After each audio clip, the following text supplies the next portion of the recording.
हरे कृष्णा, राधे राधे। दोस्तों, क्या आपको पता है कि भगवान श्री कृष्ण को खिचड़ी का भोग क्यों लगाया जाता है? उसके पीछे भी एक रहस्य है। उससे ही संबंधित एक कथा लेकर मैं आपके सामने आई हूँ। कर्माबाई की खिचड़ी। भगवान श्री कृष्ण की परम उपासक कर्माबाई जी भगवान को बचपन से ही पुत्र रूप में भजती थी। ठाकुर जी के बाल रूप से वह रोज ऐसे बातें करती जैसे बिहारी जी उनके पुत्र हों और उनके घर में ही वास करते हों। एक दिन कर्माबाई की इच्छा हुई कि बिहारी जी को फल मेवे की जगह अपने हाथ से कुछ बनाकर खिलाऊं। उन्होंने प्रभु को अपनी इच्छा बतलाई। भगवान तो भक्तों के लिए सर्वथा प्रस्तुत हैं। गोपाल बोले, माँ, जो भी बनाया हो वही खिला दो, बहुत भूख लगी है। कर्माबाई ने खिचड़ी बनाई थी। ठाकुर जी को खिचड़ी खाने को दे दी। प्रभु बड़े चाव से खिचड़ी खाने लगे और कर्माबाई ये सोचकर भगवान को पंखा झलने लगी कि कहीं गरम खिचड़ी मेरे ठाकुर जी का मुंह ना जला दे। संसार को अपने मुख में समाने वाले भगवान को कर्माबाई एक माता की तरह पंखा कर रही थी और भगवान भक्ति भावना में भाव विभोर हो रहे थे। भक्त वत्सल भगवान ने कहा, माँ, मुझे तो खिचड़ी बहुत अच्छी लगी। मेरे लिए आप रोज खिचड़ी ही पकाया करें, मैं तो यही खाऊंगा।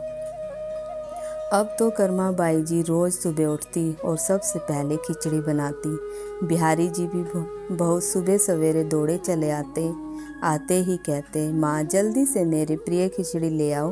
प्रतिदिन का यही क्रम बन गया। भगवान सुबह सुबह आते और भोग लगाते, फिर चले जाते।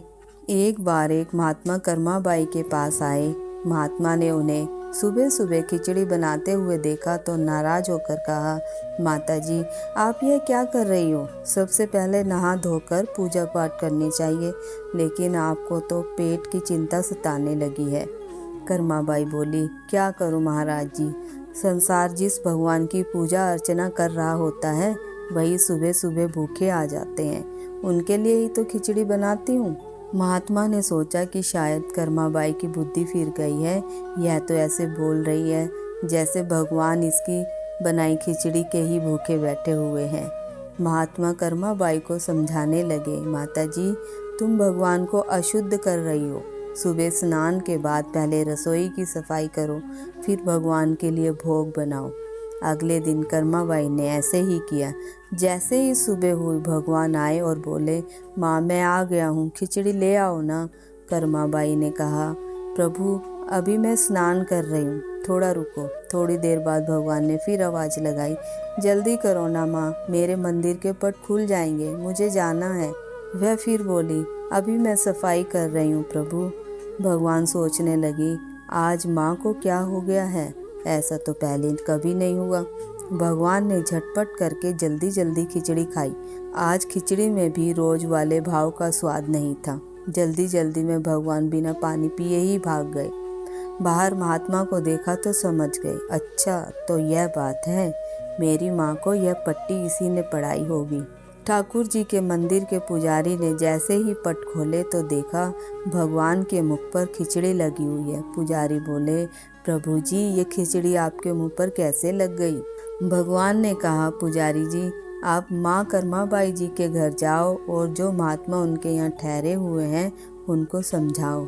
उसने देखो मेरी माँ को कैसी पट्टी पढ़ाई है। पुजारी ने महात्मा जी से जाकर सारी बात कही।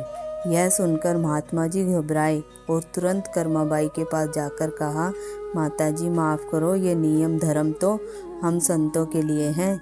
आप तो पहले खिचड़ी बनाती थी, वैसे ही बनाओ, ठाकुर जी खिचड़ी खाते रहेंगे। एक दिन आया जब कर्माबाई के प्राण छूट गए। उस दिन पुजारी ने पट खोले तो देखा भगवान की आंखों में आंसू है, प्रभु रो रहे हैं। पुजारी ने रोने का कारण पूछा तो भगवान बोले, पुजारी जी, आज मेरी माँ कर्माबाई इस लोक को छोड़कर मेरे निज लोक को विदा हो गई है। अब मुझे कौन खिचड़ी बनाकर खिलाएगा? पुजारी ने कहा, प्रभु जी, आपको माँ की कमी महसूस नहीं होने देंगे। आज के बाद आपको सबसे पहले खिचड़ी का ही भोग लगेगा। इस तरह आज भी जगन्नाथ भगवान को खिचड़ी का ही भोग लगाया जाता है। भगवान और उनके भक्तों की ये अमर कथाएं अटूट आस्था और विश्वास का प्रतीक हैं। ये कथाएं प्रभु प्रेम के स्नेह को दर्शाने के लिए अस्तित्व में आई हैं। इन कथाओं के माध्यम से ही भक्ति के रस को चखते हुए आनंद के सरोवर में डुबकी लगाएं। ईश्वर की भक्ति के आगे तर्कशीलता भी नतमस्तक हो जाती है। तभी तो चिकित्सा विज्ञान के लोग भी कहते हैं, दवा से ज़्यादा दुआ काम आती है। प्रभु की कृपा की महत्ता। आज इस माया से भरे संसार में सत्कर्म करने की इच्छा किसी की नहीं होती। सब अपनी वासनाओं इंद्रियों को पुष्ट करने में लगे रहते हैं। प्रभु कृपा होने पर ही जीव की सत्कर्म करने की इच्छा जागृत होती है। अतः प्रभु कृपा प्राप्त करने के लिए धर्म के मौलिक सिद्धांतों का अनुसरण करते हुए ब्रह्मा को धारण कीजिए। जीवा से भगवान के नाम का जप, भगवान के स्वरूप का चिंतन करते हुए उनके परम पावन नाम का नित्य निरंतर निष्काम भाव से प्रेम और श्रद्धा पूर्वक जप करना तथा हर समय भगवान की स्मृति याद रखनी चाहिए। तो चलिए मेरे साथ महामंत्र का उच्चारण करें। हरे कृष्णा कृष्णा कृष्णा हरे हरे, हरे राम राम राम हरे हरे।